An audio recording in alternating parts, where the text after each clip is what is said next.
নমস্কার, ননিচিনি ব্লগে আপনাদের সকলকে জানাই অনেক ভালোবাসা।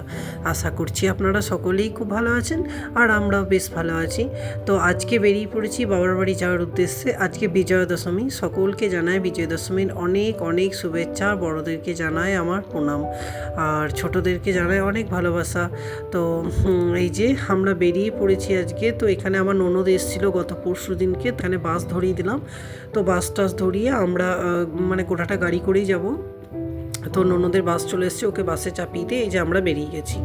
তো রাস্তায় যাচ্ছি, আমার বাবার বাড়ি যেহেতু বোলপুর পেরিয়ে মানে বোলপুরের রাস্তা হয়েই যেতে হয়, তো সেই জন্য দেখতেই পাচ্ছেন সোনাঝুরির গাছের যে বন, তো কী অপূর্ব লাগছে, সেজন্যে আপনাদের সঙ্গে একটু শেয়ার করলাম। আর এই যে এটা হচ্ছে অবনী সেতু, আর তারপরে এটা হচ্ছে ভেদিয়া ব্রিজ। তো এই ব্রিজটা নতুন হয়েছে, তো আগে আমরা এই ব্রিজটা দিয়ে আসতাম না, এই নিচে যে রাস্তাটা আছে তো সেদিকে আসতাম। তো যাই হোক, এখন ব্রিজটা নতুন করাতে বেশ সুবিধা হয়েছে। আর এই দেখুন, ওর বাবাকে বললাম যে একটু মিষ্টি কিনে নিয়ে এসো, তো গুসকরা ঢুকে গেছি আমরা। তোর বাবা গুসকরাতে দাঁড়িয়ে এই যে ইন্ডিয়ান সুইটসে কিছু মিষ্টি কিনে নিয়ে এলো, কারণ পুজোর পর যাচ্ছি, মিষ্টি তো নিয়ে যেতেই হবে, এমনিতেও মিষ্টি নিয়েই যায়। তো সেই জন্য নিয়ে চলে এলো মিষ্টিটা। আর আমরা প্রায় চলে এসেছি আমার বাড়ির কাছাকাছি। এখানে তো ভিডিওতে অতটা সবটা দেখানো হলো না, কিন্তু গাড়িতেই আমার বাড়ি প্রায় 2 ঘন্টার মতো রাস্তা। তো অত সবটা শেয়ার করলাম না, ছোট করেই দেখিয়ে দিলাম। তো এই যে ঢুকে গেছি আমার গ্রাম, এই হচ্ছে আমার গ্রাম। আমি বর্ধমান ডিস্ট্রিক্টের একটা ছোট্ট গ্রামে থাকতাম, তো এখন আর থাকি না, তাই জন্য থাকতাম বললাম। তো আমার গ্রামের নাম হচ্ছে রামপুর। তো এই হচ্ছে আমার গ্রাম, আর এই হচ্ছে বাবা বড় ঠাকুরের মন্দির। এই বাবা বড় ঠাকুর প্রচণ্ড জাগ্রত, সকলের সব মানে ইচ্ছা পূরণ করেন। তো বিয়ের আগে প্রতি রবিবার আমরা মাথায় স্নান করে বাবা বড় ঠাকুরে প্রণাম করতে আসতাম। আর এই হচ্ছে বড় কালীর মন্দির, এখানে কালী পুজোর সময় বেশ ধুম হয়। প্রতি বছরই যখন আসি নিজের গ্রামটিকে যেন নতুন নতুন করে ভালো লাগে। তো এই যে চলে এসেছি প্রায় আমার বাড়ি। ওই যে সাদা দোতলা যে বাড়িটি দেখা যাচ্ছে, এটাই হচ্ছে আমার বাড়ি। এই যে বাবা বাইরে দাঁড়িয়ে আছে। তো বেশ অনেক দিন পর এলাম, বুঝলেন। প্রায় আমি গেছি জ্যৈষ্ঠী মাসে, 24 প্রহর ছিল আমাদের এখানে, তো তখন গিয়েছিলাম, মানে তখন এসেছিলাম। তো তারপর সেই জ্যৈষ্ঠী মাসে যাওয়ার পর এই এখন আসছি, মানে দুর্গাপুজোর সময় আসছি। তো অনেক দিনের ডিস্টেন্স, সকলে খুবই মন খারাপ করছিল। মা তো প্রায় বলতো ফোনে যে আসতে, কিন্তু তখন আর আসা হতো না। ছেলের পরীক্ষা বা শুভাঙ্গীকে নিয়ে আসাটা অসম্ভব বারবার। তারপর সংসার জীবনে তো বুঝতেই পারছেন, সেভাবে চাইলেও আসা হয় না। তো অনেক দিন পর এলাম, এই যে ঢুকে গেছি আমার বাড়ি। আর শুভাঙ্গীকে ওর বাবা নিয়ে এলো। তো ঢুকেই মা আমাদেরকে মিষ্টি জল দিল। এখন প্রায় 12টা সাড়ে 12টার মতো বাজছিল, বুঝলেন, কারণ ননদকে বাস ধরাতে অনেকটাই লেট হয়ে গেল আমাদের।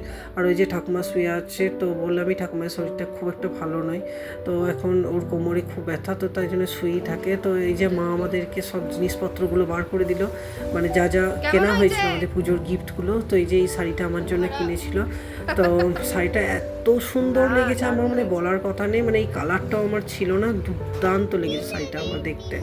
তো এখন তো আর ভাঙা হলো না, এবছরে দেখবো কালী পুজোর সময় যদি ভাঙা হয়। আর তারপর বাবার জামা প্যান্ট ও দিয়ে দিল, মানে যা কিনেছিল আর কি।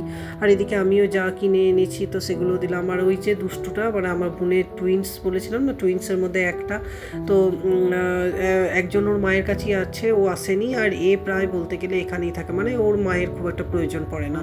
তো এই যে আমি যে গিফটগুলো এনেছিলাম এগুলো দিয়ে দিলাম, খুব খুশি হয়েছে দেখে পড়ে, মানে আনন্দ একদম আত্মহারা।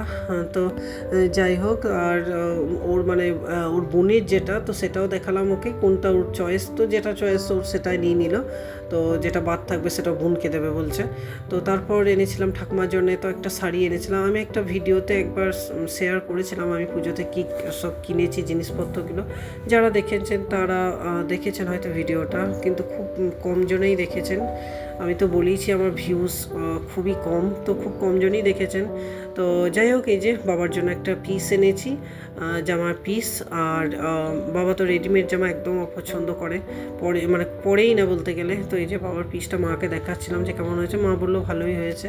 পিস আমি খুব একটা বুঝি না, বুঝলেন, মানে ছেলেদের পোশাকের ভেতরে, মানে রেডিমেড জামাটা যদিও বা বুঝতে পারি, কিন্তু পিসের জামা আমি খুব একটা বুঝি না। তো যাই হোক, ওর বাবাকে নিয়ে গিয়েছিলাম সঙ্গে করে, তো ওর বাবা চয়েস করে দিল। তো মায়ের বেশ ভালোই পছন্দ হয়েছে বাবারও। তো তারপরও বাবা ভাত টাত খেয়ে বেরিয়ে যাচ্ছে, কারণ হচ্ছে যে মানে ও থাকবে না, কারণ ওর গ্রামেও ঠাকুর বিসর্জনের ব্যাপার আছে রাত্রেবেলায়, তো ওই জন্য আমাদেরকে রেখে পরেও চলে যাচ্ছে। আর এই ব্যাগটাতে মা ওই আমার বড় মাইমা সেজো মাইমা তা ওদের জন্য কিছু জামা কাপড় কিনেছিল, তো সেগুলো দিল। আর আমার বাড়ি থেকে তো মামার বাড়ি ডিস্টেন্স একদম 10 মিনিটের, তো সেই জন্য ওর বাবা বলছে তো আমার গাড়িটা তো ফাঁকাই যাবে, তো আর আমরা ফেরার দিনে বাসে যাব, বুঝলেন। তো সেই জন্য ওর বাবা বললো যে ঠিক আছে আমি গাড়ি করে নিয়ে চলে যাই। বাবা বাই বাই। পাথরগুলো ওই ঢুকে যায়, আবার সে ঘরে গিয়ে ছাড়াবো।